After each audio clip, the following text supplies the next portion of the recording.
Hey guys, welcome back. Welcome if you're new. My name is Kate Marie and I'm back with another YouTube video. So what I'm doing today is just my everything that I've watched in the month of December, which took forever. I don't think a month has ever been that long before. It is now.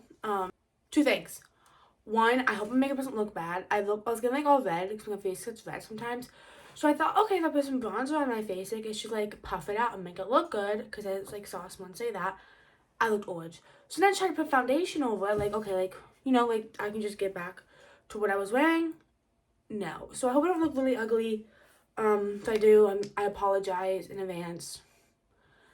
Second thing, this is coming out early because I wanted to get, I have two videos. I need my what I've watched, and then I need my ranking of everything horror of 2023, and then ranking of everything not horror. So I was like, why don't I just have my what I've watched and then my ranking of all the horror movies in 1 week instead of trying to push it out under 3 weeks, if that makes sense. But yeah, I hope this intro wasn't too long, and I hope I don't look too bad. But let's just get started.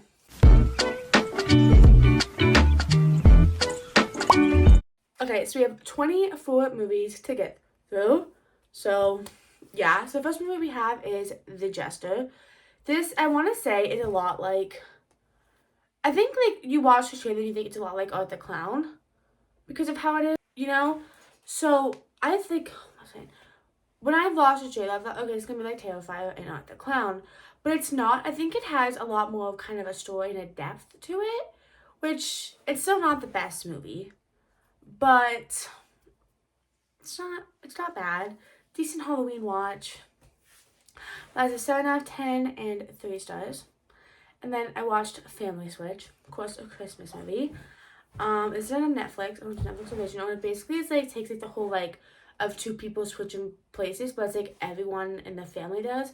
So the mom and the daughter switch places, and then the dad and the son switch places, and then the dog and the baby switch places, which is so funny.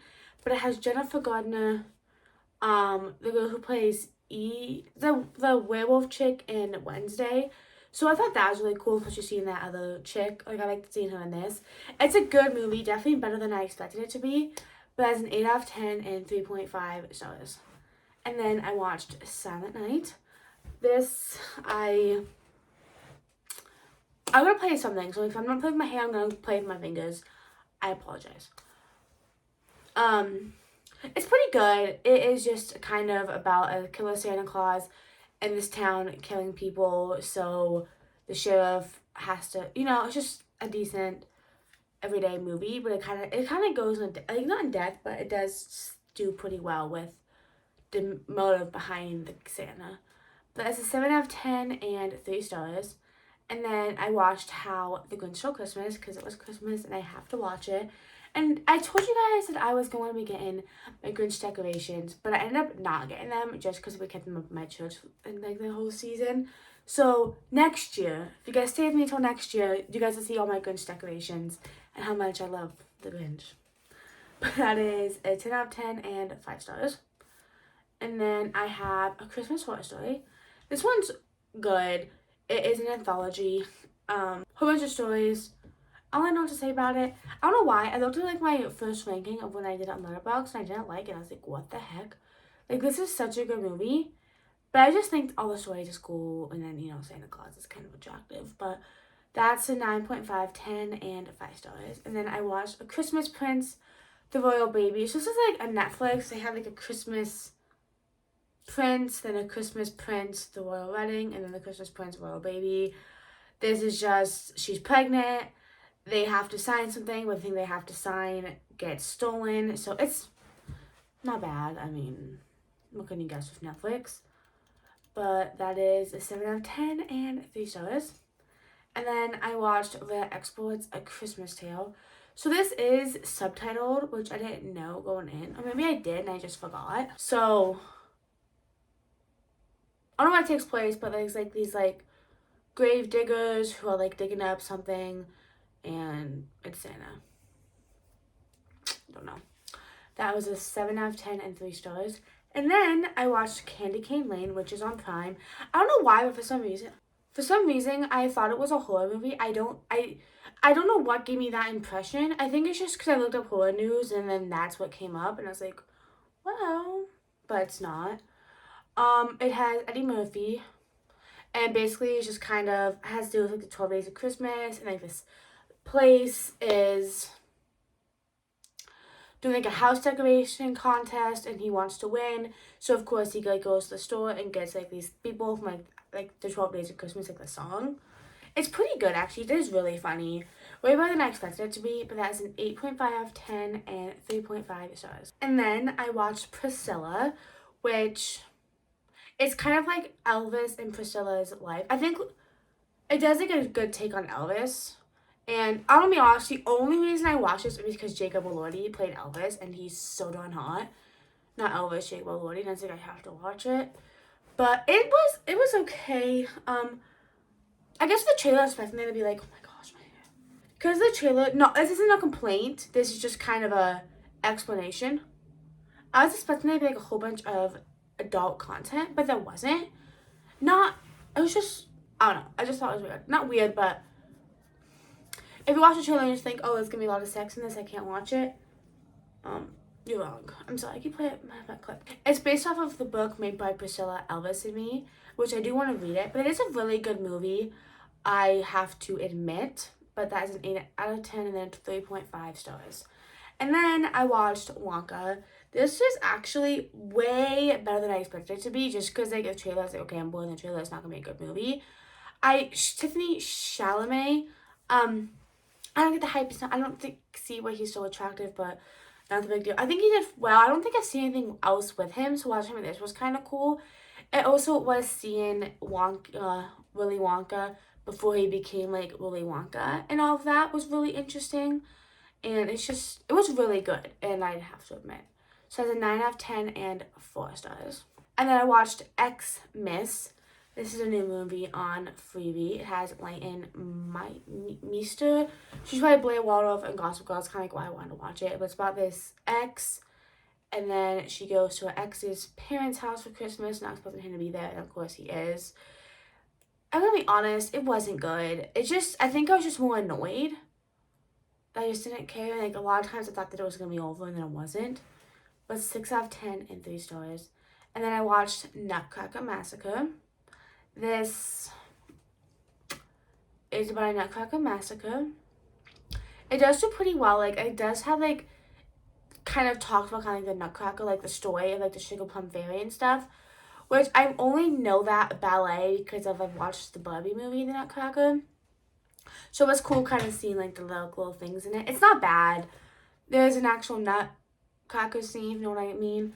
But 6 out of 10 and 2.5 stars. It was on Tubi last time I checked. And then, of course, we had Krampus because, I bought it and I had to watch it. Also, there's an alternative ending, which is pretty cool. It's Krampus. It's about these people, and then they just hate their family. Family's a jerk, and this kid loses his Christmas spirit. So, of course, Krampus comes. It's a PG-13 movie, so that's okay. Not okay, but, that's... Take it as you will. But it's an 8.5 out of 10 and 4 stars. And then I watched I'm Not Ready for Christmas, which is a Hallmark movie, so you know the plot. You know what's going to happen. But it's so good. Plus, I love the song, because it also is a song, which is really good. But this is about this girl, and she lies all the time. So her niece asked Santa, hey, I would love it if my aunt would stop lying. So then she basically is told, she gets, like, a spell or whatever, like a Santa Claus magic that she cannot lie. So it's really cool, just kind of like a whole, like, message about lying, doesn't make life as easy as you think. Really good. It's a 9 out of 10 and 4.5 stars. And then I watched Mistletoe Connection, which just came out this year. It's a Christmas movie. It actually was really good, I'm gonna be honest. So it's about this girl, and she runs this, like, antique store. And these people are, like, trying to get rid of, like, all the antiques on, like, the whole, like, big thingy. And she doesn't want to. And then this guy, like, they meet on, like, a bus, and he's like, oh my gosh, I have to find this girl, kind of like a Cinderella story. And then they find her, it's like for some minutes, something like this one. Finds out she finds out the guy that she was, like, ran into, was like, oh, can I feel something? Is the guy trying to get her to close down her business and to get her out of the place. It was a really cute movie. Was I annoyed? I can't remember. I think I was annoyed. I don't remember. But yeah, I was an 8 out of 10 and 3.5 stars. And then I watched Christmas Under Wraps, another Hallmark movie with Candace Cameron Bure. So it's about how she's a doctor and she wants to work, I think, in Boston. And of course, she gets like denied. And then she ends up going to, I think, Alaska. And of course, she's in like a small town. She becomes a doctor there. You all know the story. It's a good movie. It's cute. 7 out of 10, 3 stars. Fun fact, my mom was like, oh, I think I've watched this movie. I was like, oh my gosh, me too. This is how it ends. As a joke. So I was like, this is how it's going to end. She's like, wait, you watch? She's like, you watched? She's like, no, I'm just guessing this is how it's going to end. It's a Hallmark movie. And that's how it ended. So I just thought it was fun. And then I rewatched Better Watch Out. This is a good movie. I don't know. It's about this babysitter. And there's like a house break-in, but then it's like not exactly as you expect. One scene kind of makes me uncomfortable. Like some of like not scenes, but like some of like the things make me uncomfortable. But it is a really good movie, and yeah, so it's 8.5, 10, and 3.5 stars. And then of course I watched Love Actually because I love to watch this every Christmas Eve with my mom. It's a new tradition. So for the next years until I'm done with YouTube or until I'm dead, you will be getting what I watch in December, it will have Love Actually. I just want you guys to know that. Because I love this movie. It is not on Netflix anymore. It's a British movie. And it has all of these little, like, intertwined stories. And it's about love. And how important love is. And it has, like, love for your daughter. Love for your husband. Love for... it just has really cool. Plus, it has, like, a whole bunch of actors. It's really sad. It made me cry. Which not made me cry, but I... reconcile with the girl with the brother with the disability. So, of course, I'm going to cry. If I ever get married, husband, if you are watching this, we will be watching every Christmas Eve. So, I just want you know. Because I love this movie. But, yeah. And then, that's 9 out of 10 and 4.5 stars. And then I watched Naughty and Nice. This is on Prime. It's really cute. Not cute, but it's not as much as, like, a love story as you would think. But it's about this girl, and she ends up getting Santa's Naughty and Nice book. So, yeah. I think that's like all you kind of have to know about it. Just kind of like how she deals with that. But it was really good. 9.5, 10, and 4 stars. And then I watched 12 Dates of Christmas. So this is kind of just about this girl, and she is reliving Christmas Eve over and over again. And if you look for it, each day, it's one of the things from 12 Days of Christmas, the song. And me and my mom were trying to think of what the 12th one was. And she goes, 12 Plumbers Plumbing. And it was a decent movie. 7 out of 10 and 3 stars. And then I finally got to watch The Nun 2. I actually am quite, not excited, but like, I did not expect it to be better than the first one. It is. I didn't expect to enjoy it. I don't think I'd watch it again, but I think for just Conjuring movies, this is kind of up there. I think the story's better. There's like more characters in it, so I do like the characters. One thing I have to kind of not complain, but it does have a connection to The Conjuring 2, which I don't want to spoil it, but then it kind of makes it hard. Never mind, I don't want to spoil it. Okay. So, yeah, it was decent. It was good. An 8.5, 10, and 4 stars. And then I watched Ruby Gillman, Teenage Kraken. I think this is from, like, Shrek and Kung Fu Panda. Stuff like that. But it's about this girl. It's like an animated movie. And she basically is a Kraken. And she deals with becoming a Kraken because everyone thinks that Krakens are evil. So she has to, like, hide it.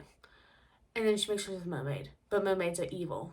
So, it's pretty cool. If you're gonna see it, do not watch the trailer. Not like it's a big deal. It's just a lot of, like, things that are supposed to be twists in the movie ended up being shown in the trailer. So, it's not like it was, like, an invitation for, like, us watching the trailer just in slow motion. It was still good. It's just a lot of it I was like, okay, like, I know what's gonna happen. But it was a good movie. A cute kids movie. So, I give that 8 out of 10 and 3.5 stars. And then I watched Sound of Freedom.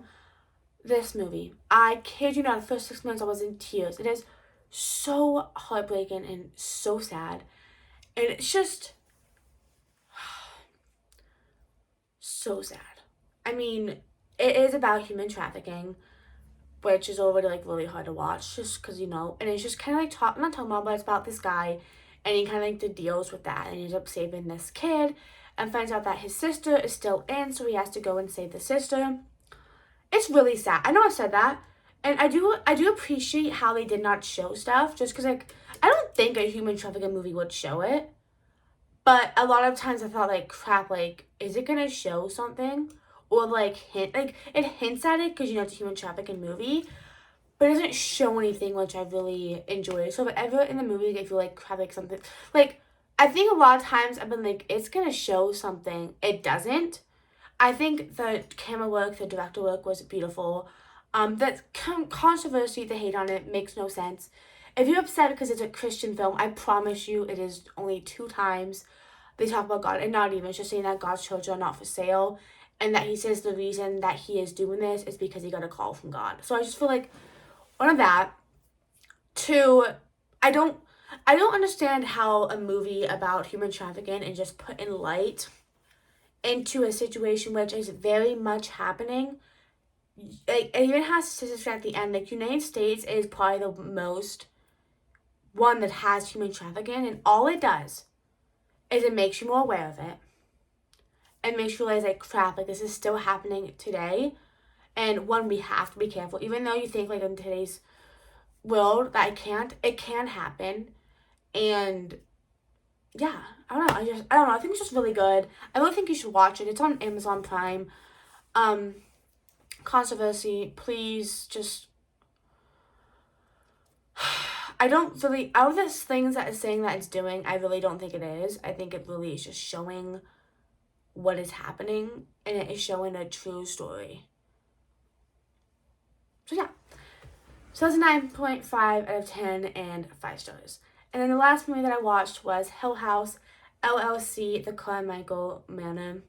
This movie, I was not going to watch it, but the last night I was like, oh, I have nothing else to watch, maybe I'll just watch this.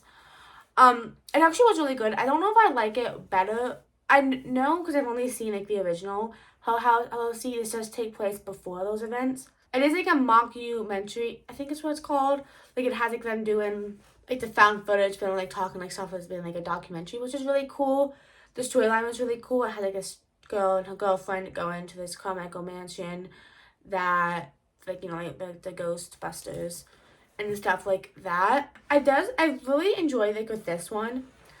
Is a lot of times movies will like use jump scares as a scare tactic. This one didn't have any jump scares, but it still made me uneasy and kind of like scared to watch. Not scared, but like it's still, I think it did a good job at making you uneasy, making you tense, and making you scared without having to use any of the jump scares, which I really appreciate. It was leveling. It's like I don't know. It's not a lot happens. I think it's just more like stuff in the background that kind of happens. I do think it is scarier than Hill House LLC, the first one. I've only seen this one and then the first one. But it's a 7 out of 10 and 3 stars. I'm so sorry. It's so funny because I'm like, I cannot do anything with my hair. I don't want to mess with my hair. And now I'm messing with my hands and doing all this stuff with my hands. I think I just need to do something. I think I need to get like a squish ball and just squeeze it. And like away from the camera just so I think I just need something to fidget with. Because I can't just sit still. Yeah. But that is everything that I have watched in the month of December. I hope you enjoyed this. Again, not again, but Happy New Year. But yeah, I'll talk to you guys, well, later this week.